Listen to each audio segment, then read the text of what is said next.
Hello అండి, welcome to Telugu officers channel. ముందుగా నా తరపున మన ఛానల్ తరపున అందరికీ దీపావళి శుభాకాంక్షలు. ఇక్కడ నాకు చిన్న మాట గుర్తొస్తోందండి, ఏదో మూవీలో విన్నట్టు గుర్తు. మంచి మీద చెడు ఎన్నిసార్లు గెలిచినా చెడు మీద మంచి ఒక్కసారి గెలిస్తే చాలు అని చెప్పేసి. అందుకే చెడు మీద మంచి గెలిచిన సంఘటనలు చాలా తక్కువగా ఉంటాయి. అలాంటి వాటినే మనం ఇలా పండుగలుగా జరుపుకుంటూ ఉన్నాం, అవునా? సో మన ప్రిపరేషన్లో కూడా ఎంత మనకి లోటుపాట్లు వచ్చినా, ఎన్నిసార్లు ఎగ్జామ్ క్యాన్సిల్ అవ్వటం, పోస్ట్ పోన్ అవ్వటం లాంటివి జరిగినా, ఎన్ని అడ్డంకులు వచ్చినా దాన్ని అధిగమించి మనం సక్సెస్ సాధించిన రోజు మనకి ఒక విజయం అనేది లభిస్తుంది. దాన్ని మనం సెలబ్రేట్ చేసుకోవాలి ఇంతకన్నా గట్టిగా. ఓకేనా? సో ఇవాళ కరెంట్ అఫైర్స్ ఒక్కసారి క్విక్గా రివైజ్ చేసుకుందాం. చూడండి, మన ఫస్ట్ ఆర్టికల్ రీసెంట్గా భారతదేశానికి మరియు మనకి 2+2 డైలాగ్ అన్నటువంటి జరిగింది, అవునా? అందులో భాగంగా రక్షణ రంగానికి సంబంధించి ఇదిగో ఈ స్ట్రైకర్ అనేసి పిలుస్తూ ఉంటాం. స్ట్రైకర్ అనేటటువంటిది ఏంటి? ఇది ఒక పోరాట శకటం అనమాట. దీనికి సంబంధించి మన రెండు దేశాలు కలిసికట్టుగా దీన్ని తయారు చేయాలనేసి ఒక అభిప్రాయానికి రావటం జరిగింది. మరి ఈ నేపథ్యంలో ఏంటి స్ట్రైకర్ అంటే?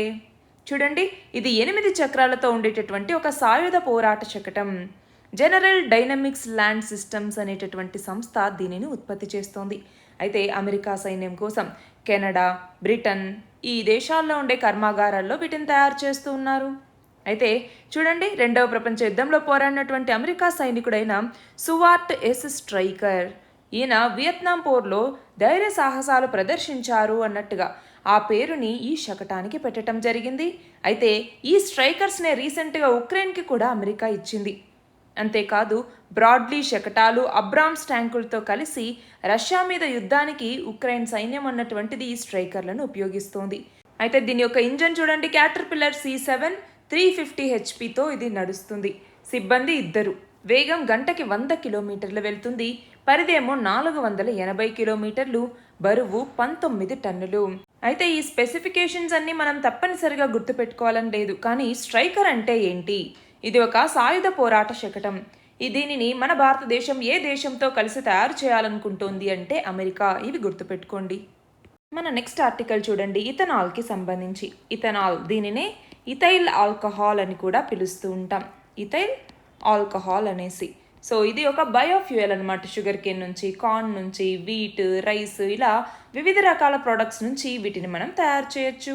అయితే ఈ ఇథనాల్కి సంబంధించి మనకి ఇథనాల్ బ్లెండింగ్ ప్రోగ్రామ్ అన్నటువంటిది ఉందన్నమాట. దీని ద్వారా ఏంటి, మనము క్రూడ్ ఆయిల్ ఇంపోర్ట్స్ ఏవైతే చేసుకుంటున్నామో వాటి మీద డిపెండెన్స్ని తగ్గించుకోవటం, కార్బన్ ఎమిషన్స్ని తగ్గించటం, ఫార్మర్స్ యొక్క ఇన్కమ్ పెంచటం లక్ష్యంగా ఈ ఇథనాల్ బైండింగ్ ప్రోగ్రామ్ అన్నటువంటి దాన్ని ప్రభుత్వం తీసుకురావటం జరిగింది. అంతేకాదు రీసెంట్గా G20 ఎనర్జీ మినిస్టర్స్ మీటింగ్ అనేది జరిగింది. అందులో భాగంగా ప్రధాని మోదీ ఒక లక్ష్యాన్ని నిర్దేశించటం జరిగింది. ఏమని అంటే 2025వ సంవత్సరానికే 20% ఇథనాల్ బ్లెండింగ్ని సాధించాలి అనేసి మనం లక్ష్యంగా పెట్టుకున్నాం. దీన్నే E20 అని కూడా పిలుస్తూ ఉంటాం. సో 20% ఇథనాల్ బ్లెండింగ్ అన్నటువంటిది పెట్రోల్లో జరగాలి అనేసి ఒక టార్గెట్ని పెట్టుకున్నాం. అయితే అసలు ఇథనాల్ బ్లెండింగ్ అన్నాం. ఈ ఇథనాల్ బ్లెండింగ్ యొక్క సిగ్నిఫికెన్స్ ఏంటి అన్నటువంటిది మనకి తెలియాలి. ఏంటి సిగ్నిఫికెన్స్? ఒకటి, పెట్రోలియం డిపెండెన్స్ని మనం తగ్గించుకోవచ్చు, అవునా? రెండవది, మనీని మనం సేవ్ చేసుకోవచ్చు, ఫారెక్స్ సేవింగ్స్ అనేవి అవుతాయి. మూడవది, పొల్యూషన్ అనేది తగ్గుతుంది. సో ఇవి ఇందాక చెప్పుకున్నాం. సో ఇవే సిగ్నిఫికెన్స్గా, మేజర్ సిగ్నిఫికెన్స్గా చెప్తాం. మరి దీనికి సంబంధించినటువంటి ఇష్యూస్ ఏమేమి ఉన్నాయి అంటే, ఒకటి, నేషనల్ పాలసీ ఆన్ బయోఫ్యూయల్స్ అన్నటువంటి తీసుకొచ్చారు. దీని కింద ఏంటి, కొత్త ఇథనాల్ బ్లెండింగ్ టార్గెట్ని తీసుకురావటం జరిగింది. అయితే ఈ 2018లో తీసుకొచ్చిన ఈ నేషనల్ పాలసీ ఆన్ బయోఫ్యూయల్స్ ఏదైతే ఉందో ఇందులోకి వచ్చేసరికి ఏంటి, గ్రాస్ని, ఆల్గేని, cellulose material, for example forestry residues ఏవైతే ఉంటాయో అలాంటివి, రైస్, వీట్, కార్న్ ఇలాంటి వాటి నుంచి ఇథనాల్ని ఎక్స్ట్రాక్ట్ చేయాలి అన్నట్టుగా లక్ష్యంగా పెట్టుకోవటం జరిగింది. అంటే ఇవి ఎక్కువగా ఫుడ్కి సంబంధించినటువంటి ఫీడ్ స్టాక్ మీద ఫోకస్ చేస్తూ ఉన్నాయి. అది ఒక కన్సర్న్. రెండవది వచ్చేసరికి హంగర్. అంటే ఏంటి, ఇందాకే చెప్పుకున్నాం మనం వీట్, రైస్, కార్న్ ఇలాంటి వాటి నుంచి ఇథనాల్ని తయారు చేయాలని. ఆల్రెడీ మన దేశంలో పేదరికం అనేది ఎంతో ఉంది. 2021లో వరల్డ్ హంగర్ ఇండెక్స్లో మొత్తం 116 దేశాలకు గాను మన భారతదేశం 101వ ర్యాంకుని సాధించింది 2021లో. మరి అంత హంగర్ అన్నటువంటిది మన భారతదేశంలో ఉన్నప్పుడు ఇలా ఫుడ్ గ్రెయిన్స్ని దీనికి యూజ్ చేయకుండా ఇలా ఇథనాల్ బ్లెండింగ్కి వాడతామంటారేంటి అన్నటువంటిది ఒక కన్సర్న్. మూడవది కాస్ట్. అంటే ఏంటి, బయోఫ్యూయల్ని ప్రొడ్యూస్ చేయాలంటే దానికి కాస్ట్ అనేది ఎక్కువగా ఉంటుంది. అలాగే ఎక్కువ వాటర్ యూసేజ్ అనేది అవసరం. ఎఫిషియన్సీ అనేది కూడా ఈ పెట్రోల్ ఇలాంటి వాటితో కంపేర్ చేసుకుంటే కొంచెం తక్కువే. ఫర్ ఎగ్జాంపుల్, ఒక గ్యాలన్ ఇథనాల్ అన్నటువంటిది ఒక గ్యాలన్ గ్యాసోలిన్ అన్నటువంటిది మనకి ఫాజిల్ ఫ్యూయల్ అనమాట. ఇథనాల్ అనేది బయోఫ్యూయల్. సో ఒక గ్యాలన్ గ్యాసోలిన్తో కంపేర్ చేసుకుంటే ఒక గ్యాలన్ ఇథనాల్ తక్కువ ఎనర్జీని ప్రొడ్యూస్ చేస్తుంది. సో ఇవన్నీ దీనికి సంబంధించిన ఇష్యూస్. మరి ఏం చేయాలి అంటే ఫుడ్ ప్రొడక్షన్ అన్నటువంటిది ఇలా ఫ్యూయల్ క్రాప్స్ కన్నా కూడా ఎక్కువ వాటికి ప్రియారిటైజ్ చేయాలి. అలాగే దీనికి ఏదైనా ఒక ఆల్టర్నేట్ మెకానిజంని తీసుకొచ్చేలాగా చూడాలి. వాటర్ క్రైసిస్ ఆల్రెడీ ఉంది కాబట్టి వాటర్ ఇంటెన్సివ్ క్రాప్స్కి వెళ్తూ ఉండటం బదులుగా అంటే రైస్, షుగర్ కేన్ ఇలాంటి వాటికి వెళ్ళటం కన్నా పల్సెస్ కానివ్వండి, అలాగే మనకి తృణధాన్యాలు అంటూ ఉంటాం అంటే సొద్దలు, రాగులు, జొన్నలు ఇలాంటి వాటికి వెళ్ళటం అనేది బెస్ట్. అలాగే ఇథనాల్ని ఇలా ఫుడ్కి సంబంధించి అంటే ఫుడ్ ప్రొడక్షన్ నుంచి కాకుండా ఫుడ్ వేస్ట్ నుంచి తీసుకొని తయారు చేయటం ఇలాంటివన్నీ మనం ఆల్టర్నేట్స్గా చెప్పచ్చు.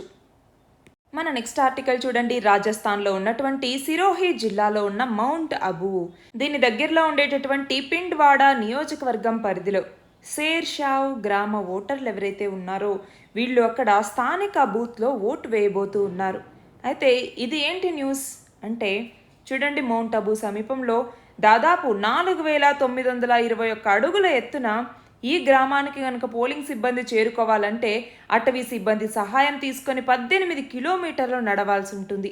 సో అలాగా తొలిసారిగా అక్కడ పోలింగ్ బూత్ని ఏర్పాటు చేశారు, అక్కడ ఓటు వేయబోతూ ఉన్నారు అన్నట్టుగా న్యూస్.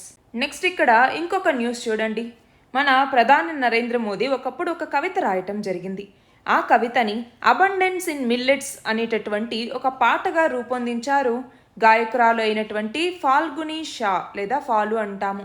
ఈమె రూపొందించిన ఈ పాట అన్నటువంటిది ఇప్పుడు గ్రామీ అవార్డుల్లో ప్రపంచంలోనే ఉత్తమ సంగీత ప్రదర్శన విభాగానికి గాను నామినేట్ అయింది. సో ఇది గుర్తుపెట్టుకోవాలి. మన నెక్స్ట్ ఆర్టికల్ చూడండి. ఐస్లాండ్లో భూ ప్రకంపనలు అనేవి నమోదవుతూ ఉన్నాయి. చూడండి, 4 గంటల్లోనే 800 ప్రకంపనలు అనేవి అక్కడ నమోదయ్యాయి. నార్మల్గా ఐస్లాండ్ ప్రాంతంలోకి వచ్చేసరికి భూకంపాలు, అగ్నిపర్వత విస్ఫోటాలు ఇలాంటివన్నీ చాలా సర్వసాధారణంగా ఉంటాయి. కానీ ఇక్కడ భూకంపాలు సంభవిస్తూ ఉండటం, రహదారులు అనేవి ధ్వంసం అవుతూ ఉండటం, దాంతో ఇక్కడ ఒకవేళ అగ్నిపర్వత విస్ఫోటం అనేది జరగబోతోందేమో. మనం చూస్తే ఇక్కడ 33 క్రియాశీలక అగ్ని పర్వతాలు అనేవి ఉన్నాయి, యాక్టివ్ వాల్కనోస్ అనేవి ఉన్నాయి. సో అక్కడ ఒక పట్టణాన్నే అక్కడ ఉన్నటువంటి అధికారులు ఖాళీ చేయించటం జరిగింది. అంతేకాదు అగ్నిపర్వత విస్ఫోటనం అనేది అక్కడ జరిగితే అప్పుడు పెద్ద ఎత్తున బూడిద ఇవన్నీ ఎగిసిపడే అవకాశం ఉన్నాయి అన్నట్టుగా విమానయాన సంస్థలకి కూడా ఆరెంజ్ హెచ్చరికల్ని జారీ చేశారు. సో మీరు ఇటువైపు వచ్చేటప్పుడు జాగ్రత్త అన్నట్టుగా ఈ హెచ్చరికలు అనమాట. సో ఈ నేపథ్యంలో ఒకసారి ఐస్లాండ్ యొక్క మ్యాప్ అనేది మీరు గమనించాలి.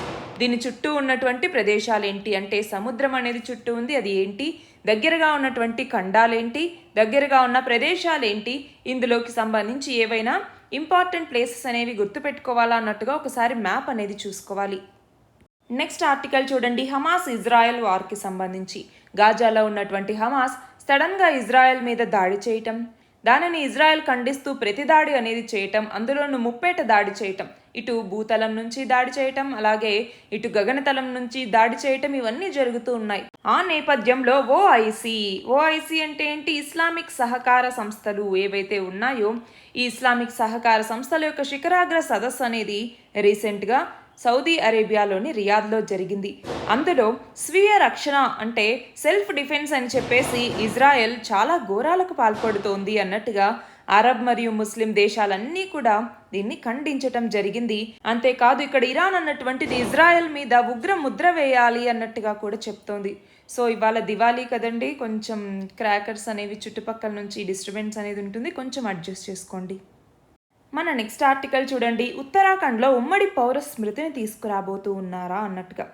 ఎందుకు అంటే రీసెంట్గా సుప్రీంకోర్టు రిటైర్డ్ న్యాయమూర్తి అయినటువంటి జస్టిస్ రంజనా ప్రకాష్ దేశాయ్ ఈమె సారథ్యంలో ఒక కమిటీ ఏర్పాటైంది. అది ఇంకొక 1-2 రోజుల్లో ఉత్తరాఖండ్ సీఎంకి ఒక నివేదికని సమర్పించబోతూ ఉన్నారు. ఆ నేపథ్యంలో యూసీసీ బిల్లుని రాష్ట్ర అసెంబ్లీ తర్వాత ప్రత్యేకంగా సమావేశమై ఆమోదించబోతోంది దాని ద్వారా దీనికి చట్టబద్ధత వస్తుంది అన్నటువంటి న్యూస్ అనేది బయటకు వచ్చింది. ఆ నేపథ్యంలో అసలు ఉమ్మడి పౌర స్మృతి అంటే ఏంటి, ఇది మన రాజ్యాంగంలో ఎక్కడ చెప్పబడింది అంటే మన కాన్స్టిట్యూషన్లో ఏ ఆర్టికల్ అన్నటువంటిది ఈ యొక్క ఉమ్మడి పౌర స్మృతి గురించి తెలియజేస్తుంది అంటే ఆర్టికల్ 44 అన్నటువంటిది ఉమ్మడి పౌర స్మృతి గురించి తెలియజేస్తుంది. యూనిఫామ్ సివిల్ కోడ్ లేదా యూసీసీ లేదా ఉమ్మడి పౌర స్మృతి అంటాం. అంటే ఏంటి, ఇప్పటి వరకు మనకి క్రిమినల్ కేసులకి సంబంధించి అన్నింటికీ ఒక చట్టం అనేది ఉంది. కానీ ఈ యొక్క సివిల్ లాస్కి వచ్చేసరికి ఒక్కొక్క రిలీజియన్కి ఒక్కొక్కలా ఉంటుంది. For example Hindu marriage act అని, ముస్లిం మ్యారేజ్ యాక్ట్ అనేసి, హిందూ సక్సెషన్ యాక్ట్ అనేసి ఇలాగా సివిల్కి సంబంధించినటువంటి వాటన్నింటికి వివిధ రకాల చట్టాలు ఉన్నాయి. అలా కాకుండా ఒకే సివిల్ కోడ్ ఉండాలి, ఒకే పౌరస్మృతి ఉండాలి అనేటటువంటి లక్ష్యంతో ఈ ఉమ్మడి పౌరస్మృతిని మీరు తర్వాత ఎప్పుడు పాసిబుల్ ఉంటే అప్పుడు దీన్ని అమల్లోకి తీసుకురండి అన్నట్టుగా మన రాజ్యాంగ నిర్ణేతలు చెప్పటం జరిగింది. మరి ఇప్పటి వరకు మన దేశం అంతటా కూడా ఈ ఉమ్మడి పౌరస్మృతి అనేది అమల్లో లేదు. కానీ గోవాలో ఇది ఆల్రెడీ అమల్లో ఉంది. అయితే దీని కింద ఏంటి, కులం, మతం, అలాగే ఆడ మగ లాంటి తేడాలు, లైంగిక ప్రవృత్తులు వీటితో సంబంధం లేకుండా దేశ పౌరులందరికీ కూడా ఒకే రకమైన వ్యక్తిగత చట్టాల్ని వర్తింపజేయటం దీని యొక్క ముఖ్య లక్ష్యం. అంటే ఇది అమలైతే ప్రస్తుతం అమల్లో ఉండే వివిధ రకాల మత, ఆచార, సాంప్రదాయ ఆధారిత వ్యక్తిగత చట్టాలన్నీ కూడా రద్దవుతాయి. దాని ప్లేస్లో యూసీసీ అనేది అమల్లోకి వస్తుంది. చూడండి, మన భారత రాజ్యాంగంలో ఉన్నటువంటి 4వ భాగం దేని గురించి చెప్తుంది, మనకి ఆదేశిక సూత్రాలు లేదా డిపిఎస్పీస్ అంటాము. ఈ ఆదేశిక సూత్రాల్లో దేశవ్యాప్తంగా పౌరులందరికీ ఉమ్మడి పౌర స్మృతిని అమలు చేయాలి అన్నట్టుగా చెప్తుంది. సో దీని అమలు అనేది తప్పనిసరి కాదు. కాబట్టి ఈ ఉమ్మడి పౌర స్మృతిని అమలు చేయండి అన్నట్టుగా కోర్టులు కూడా ఆదేశించలేవు. నెక్స్ట్ ఆర్టికల్ చూడండి. తెలంగాణ రాష్ట్రంలో ఓటర్లు చూడండి 3,26,18,205 మందికి చేరారు. అందులో పురుషులు వచ్చేసరికి 1,62,98,418 మంది ఉంటే మహిళలు 1,63,01,705 మంది ఉన్నారు. తెలంగాణ రాష్ట్రంలో నవంబర్ 30వ తేదీ అంటే ఈ నెల 30వ తేదీన ఎన్నికలు అనేవి జరగబోతున్నాయి. ఆ నేపథ్యంలో సెప్టెంబర్ నుంచి కూడా ఎన్నికల సంఘం అన్నటువంటిది ఓటర్ల జాబితా ప్రత్యేక సవరణని చేపట్టింది. దాని ప్రకారమే ఇదిగో ఇంతమంది ఓటర్లు ఉన్నారు అన్నట్టుగా చెప్పడం జరిగింది. నెక్స్ట్ చూడండి, ఆంధ్రప్రదేశ్కి సంబంధించి ప్రధానమంత్రి ఆవాస్ యోజన కింద గ్రామీణ ఇళ్ల నిర్మాణానికి సంబంధించి కేంద్ర ప్రభుత్వం ఆంధ్రప్రదేశ్కి ఇదిగో 2023-24 ఆర్థిక సంవత్సరానికి సంబంధించి 1,97,562 ఇళ్లను నిర్మించాలి అన్నట్టుగా లక్ష్యంగా పెట్టడం జరిగింది. అందులో భాగంగా ఇప్పుడు ఏప్రిల్ నుంచి జూన్ మధ్య 49,391 ఇళ్లు పూర్తి చేయాలనేసి నిర్దేశించారు. అయితే ఇప్పటిదాకా కేవలం 2,955 ఇళ్లను మాత్రమే పూర్తి చేయటం జరిగింది. అంటే నిర్దేశిత లక్ష్యంలో ఇది కేవలం 6% మాత్రమే. దీనిని కేంద్ర గణాంకాల శాఖ అన్నటువంటిది రీసెంట్గా ఇచ్చిన రిపోర్ట్లో చెప్పింది. చూడండి, అస్సాం ఏమో 296% పూర్తి చేసింది. అంటే దాదాపు 3 రెట్లు ఎక్కువ లక్ష్యం కన్నా పూర్తి చేస్తే రాజస్థాన్ 238%, కేరళ 118%, గోవా 103%, హర్యానా 99%, ఇలా వివిధ రాష్ట్రాలు లక్ష్యాల్ని సాధిస్తే ఏపీ మాత్రం 6% లక్ష్యాన్ని మాత్రమే సాధించింది. నెక్స్ట్ ఆర్టికల్ చూడండి, ఆంధ్రప్రదేశ్కి సంబంధించి ఈ నెల 27వ తేదీ నుంచి ఏపీ ప్రభుత్వం కుల గణనను ప్రారంభించాలి అన్నట్టుగా నిర్ణయించింది. అయితే దీనిని ఇప్పుడు డిజిటల్ విధానంలో చేపట్టబోతోంది. అంతేకాదు దీన్ని పూర్తి చేసేందుకు ప్రాంతీయ, జిల్లా స్థాయి సమావేశాలు, సదస్సులు నిర్వహించాలి అన్నట్టుగా కూడా ఒక సర్క్యులర్ని జారీ చేయటం జరిగింది. నెక్స్ట్ ఆర్టికల్ చూడండి, ఇక్కడ ఆంధ్రప్రదేశ్లో ఉమ్మడి విజయనగరం జిల్లా మెంటాడ, అలాగే దత్తి రాజేరు మండలాల్లో ఉన్నటువంటి మొత్తం 562 ఎకరాల విస్తీర్ణంలో కేంద్రీయ గిరిజన యూనివర్సిటీ నిర్మాణానికి సంబంధించి ఒక మాస్టర్ ప్లాన్ని సిద్ధం చేయటం జరిగింది. అంతేకాదు ప్రభుత్వం కేటాయించిన స్థలంలో యూనివర్సిటీ నిర్వహణకు అనుగుణమైనటువంటి ప్రతిపాదనల్ని కూడా ఉన్నతాధికారుల అనుమతి కోసం యూనివర్సిటీ ప్రొఫెసర్ పంపించారు. అంతేకాదు తొలి విడతగా 300 కోట్ల రూపాయల కేటాయింపు అనేటటువంటిది కూడా జరిగింది. దీని ద్వారా యూనివర్సిటీకి ప్రాథమికంగా అవసరమైన నిర్మాణాలని చేపట్టబోతూ ఉన్నారు. మన నెక్స్ట్ ఆర్టికల్ చూడండి, ఉత్తరప్రదేశ్లోని అయోధ్య నగరంలో సరయూ నదీ తీరంలో లక్షల దీపాల్ని పెట్టడం జరిగింది. మనం చూస్తే 2017లో బీజేపీ అధికారంలో వచ్చినప్పటి నుంచి ప్రతి సంవత్సరం అయోధ్యలో ఈ దీపోత్సవాన్ని నిర్వహిస్తూ ఉన్నారు. అయితే పోయినసారి 15 లక్షల దీపాల్ని వెలిగిస్తే దానికి ప్రపంచ రికార్డు అనేది వచ్చింది. అయితే ఇప్పుడు 51 ఘాట్లలో 22 లక్షల దీపాల్ని వెలిగించి ఆల్రెడీ దీని మీదే ఉన్న తన ప్రపంచ రికార్డ్ని మళ్ళీ తిరిగి సృష్టించడం జరిగింది. నెక్స్ట్ చూడండి, ఇక్కడ రీసెంట్గా ఏషియన్ ఆర్చరీ ఛాంపియన్షిప్ 2023 అన్నటువంటిది బ్యాంకాక్లో జరిగింది. ఇందులో ఇండియన్ కాంపౌండ్ ఉమెన్స్ అలాగే మిక్స్డ్ టీమ్ గోల్డ్ మెడల్స్ని సాధించడం జరిగింది. అలాగే ఉమెన్స్ కాంపౌండ్ ఆర్చరీ ఈవెంట్లోకి వచ్చేసరికి పర్నీత్ కౌర్ గోల్డ్ మెడల్ని సాధించింది. జ్యోతి సురేఖ వచ్చేసరికి బ్రాంజ్ మెడల్ని సాధించడం జరిగింది. నెక్స్ట్ చూడండి, మూడీస్ ఇన్వెస్టర్స్ సర్వీస్ అన్నటువంటిది ఇండియా ఎకనామిక్ గ్రోత్ అన్నటువంటిది ఈ ఆర్థిక సంవత్సరంలో 6.7% ఉండబోతోంది అన్నట్టుగా అంచనా వేయటం జరిగింది. అంతేకాదు ఇది ఇండియా యొక్క రియల్ జీడిపి అన్నటువంటిది 2024లో 6.1% ఉంటుంది, 2025లో 6.3% ఉంటుంది అన్నట్టుగా అంచనా వేసింది. నెక్స్ట్ చూడండి, క్యూఎస్ ఏషియా యూనివర్సిటీ ర్యాంకింగ్స్ 2024లో టాప్ 50లోకి వచ్చేసరికి మన భారతదేశం నుంచి ఐఐటి బాంబే, ఐఐటి ఢిల్లీ ఇవి రెండూ కూడా ఇందులో ఉన్నాయి. ఐఐటి బాంబే వచ్చేసరికి 40వ పొజిషన్లో ఉంటే ఐఐటి ఢిల్లీ వచ్చేసరికి 46వ పొజిషన్లో ఉంది. మొత్తం 148 ఇండియన్ యూనివర్సిటీస్ ఈ లిస్టులో ఉన్నాయి.